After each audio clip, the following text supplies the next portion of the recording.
we're trying to teach them how individual skilled trades apply into the industry and how they cross over. Like if somebody wants to, get into Bitcoin mining, but and say their father owns an HVAC company, well, I'm here to tell them exactly how HVAC applies to this industry and how they can get into it. And like even at that point, if they're not mining the Bitcoin themselves, they can be building in the industry and supporting the operational side of things from an infrastructure standpoint.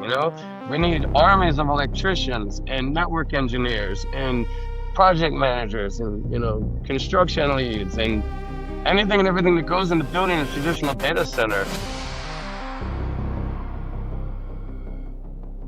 Hi, everyone. Welcome to Ask a Bitcoiner 21 Questions. I'm your host, Saida Gomez. Off-grid Bitcoin mining. Today, HODL Tarantula is here to tell us all about what it's like to mine Bitcoin off-grid. And remember, this is a full-length episode, so look out for the seed words. If you're the first to collect all 12 seed words for the seed phrase and sweep the wallet, 21,000 sats are yours. Good luck. HODL Tarantula, yeah! How are you? I'm well. Thank you for asking. I hope you're doing well. I am, most definitely. It's so Excellent. nice to see you, and to interview you as opposed to looking at your X posts all the time. Can you tell our viewers where you are right now? Well, the exact location I'm not at liberty to disclose for OPSEC purposes, but I am out in West Texas, currently operating in the Permian Basin. That is so cool.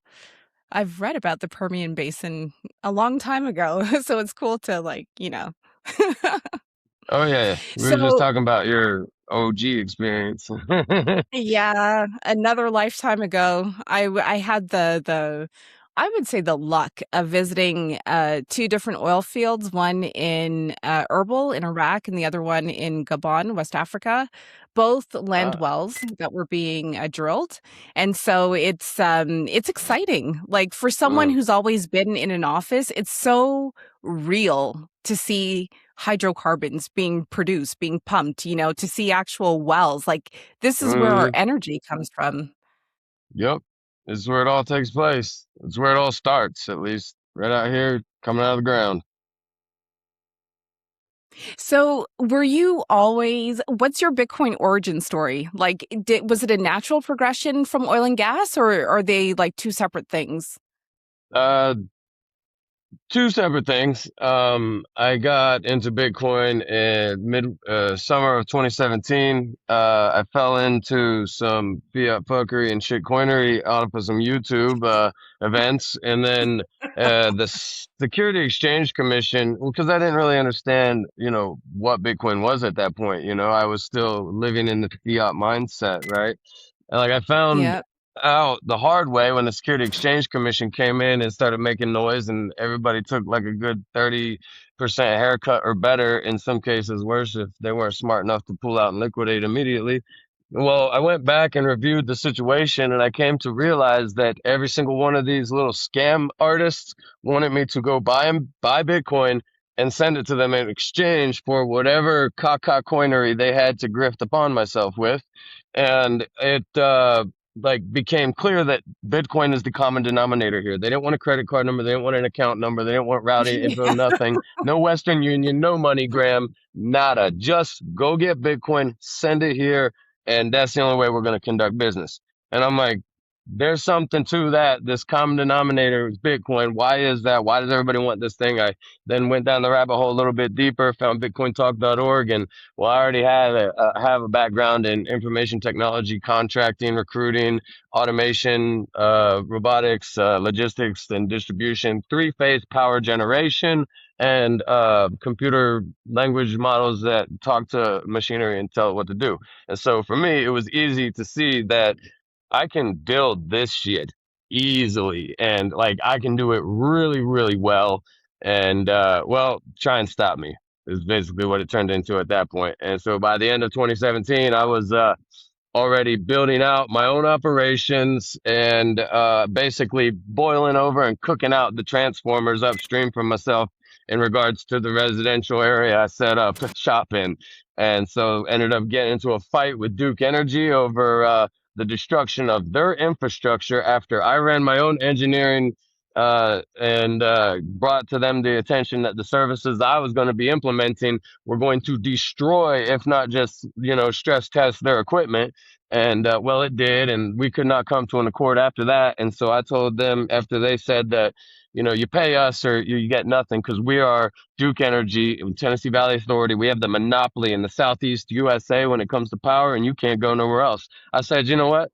Fuck you. I'm gonna go make my own power. And so that's when I went and started building mining operations off grid.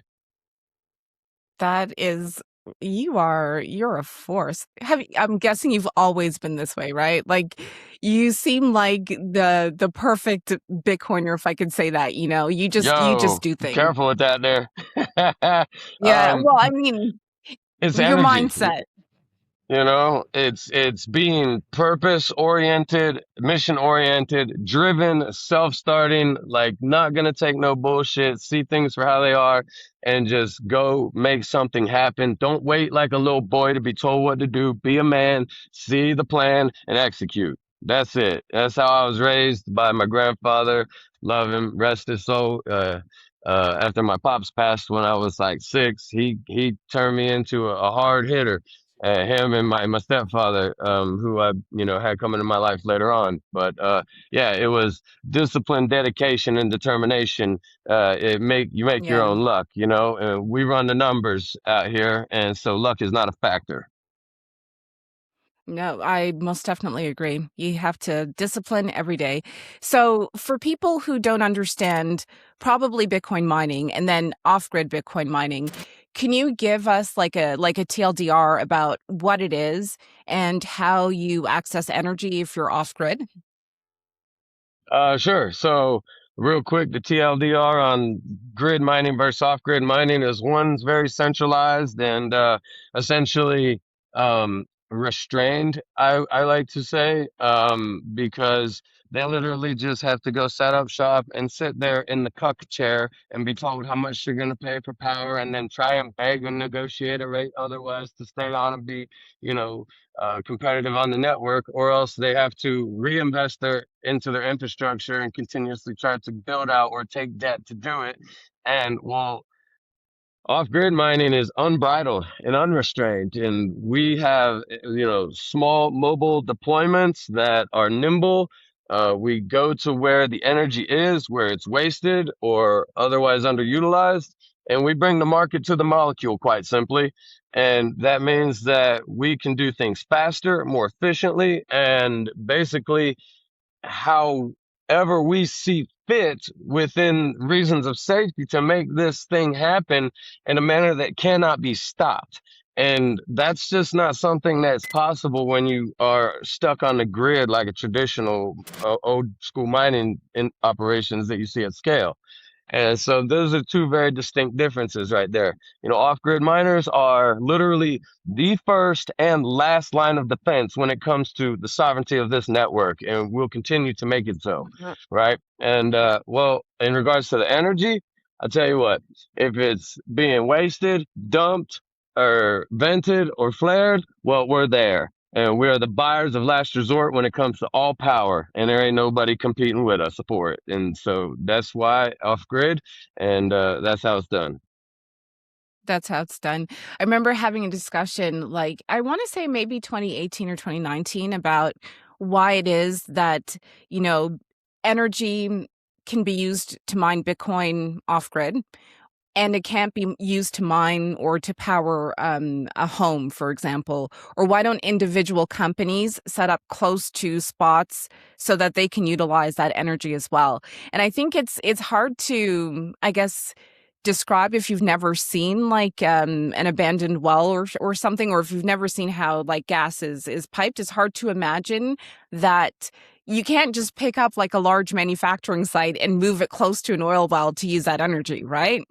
No, and vice versa. Conversely, to get that energy to the site, it's extremely capital intensive. There's lots of red tape and bureaucratic noise that's gonna, hem you up along the way. So it's just this makes much more sense. There's a few other things that you were saying that I also thought that I could hit on, but I'm hearing a lot of the things are correlated to the 21 questions we're going to be digging into. So I don't want to ramble off too much, but because Yeah. I've been thinking, because I'm a hard guy to nail down, as you've come to realize, and Yeah. it's it's something that I take seriously when it comes to questions and answers for the public and people that at large want to know. So I took your questions, and I've actually been putting quite a bit of thought into them, and I want to make sure that I can hit those the right way, and I don't want to give away too much in these other side quests here. Okay, so we won't go there too hard. I know that you've posted about or you've tweeted about visiting schools and talking to kids about mining. How did that come Yes. about, and how do those kids receive what you have to say?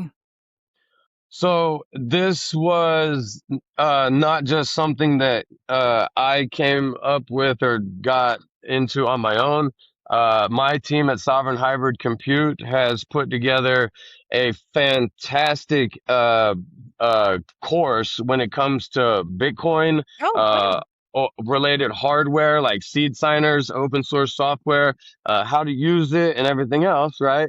And they have with the Center for Education in West Texas and Hamlin High School and a couple other educational institutional entities, we've put together a program, an outreach program for teaching this stuff. And well, they help me out, and well, together we're doing that. And then I, on my own time on the side, do get requests for doing off-grid mining presentations for Bitcoin meetups and you know individual teachers classes, and then sometimes that'll turn into like maybe a presentation at a larger scale later on for like the whole school or something. But yeah, it's just the support of an excellent team, like I got at Sovereign Hybrid Compute, and then being willing to not be too bashful and actually, go and do the presenting myself there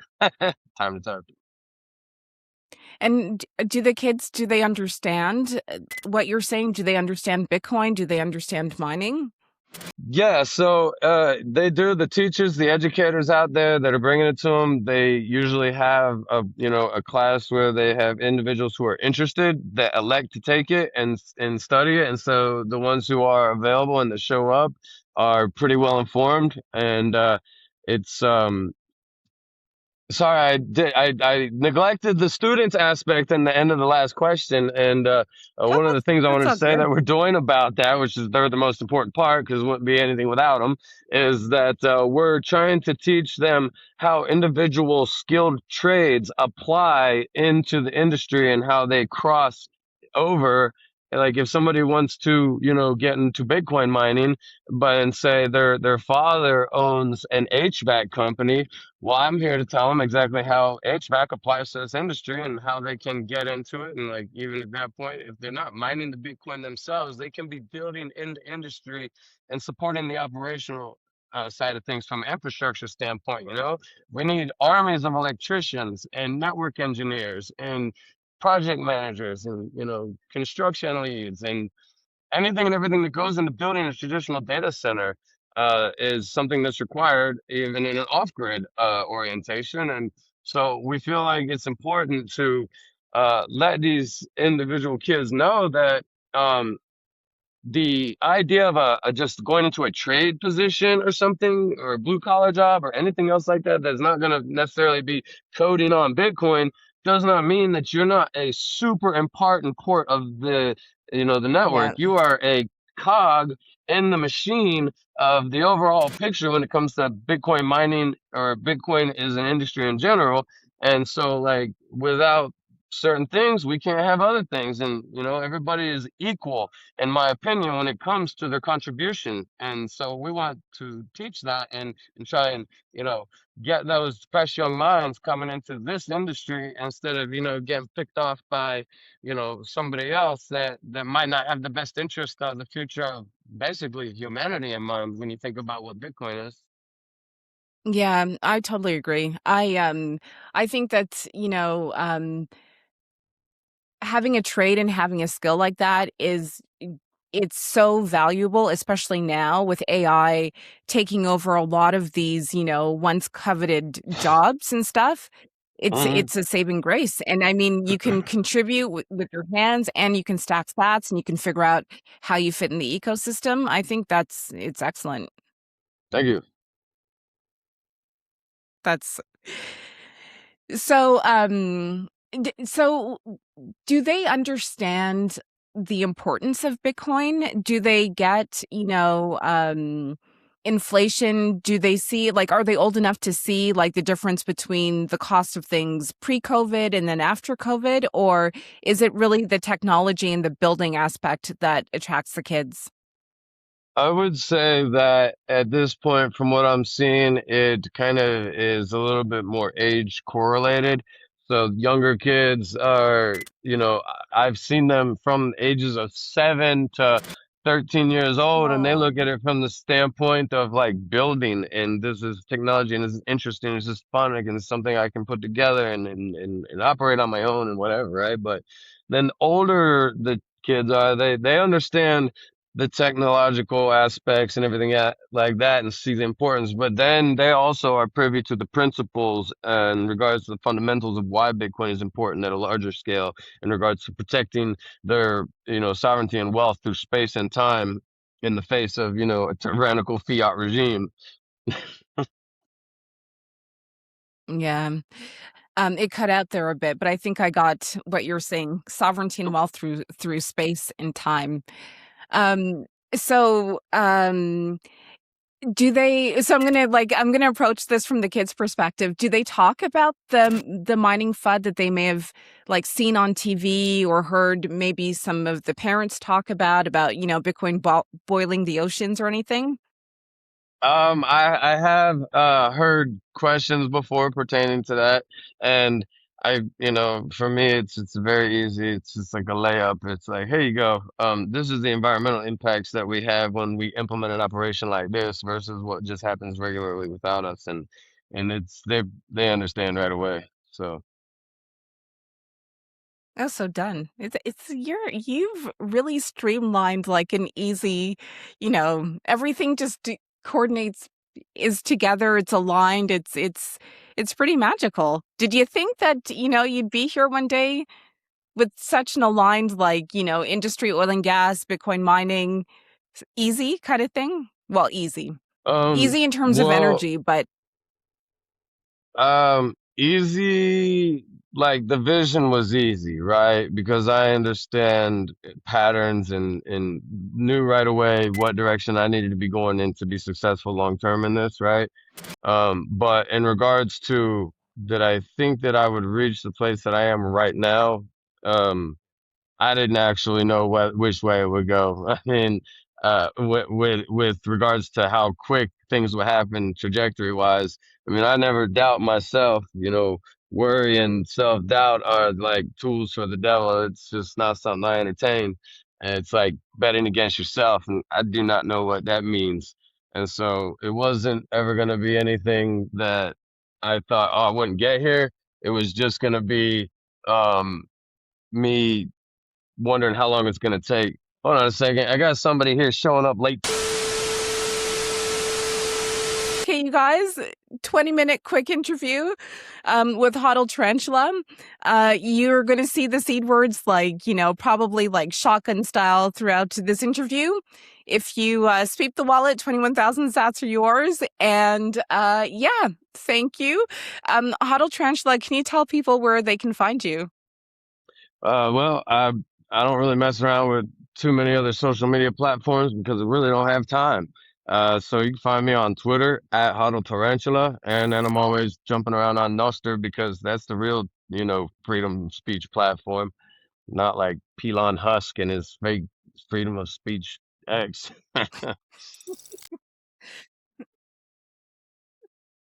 All right, cool. So all of your links will be in the show notes. Thank you very much for your time.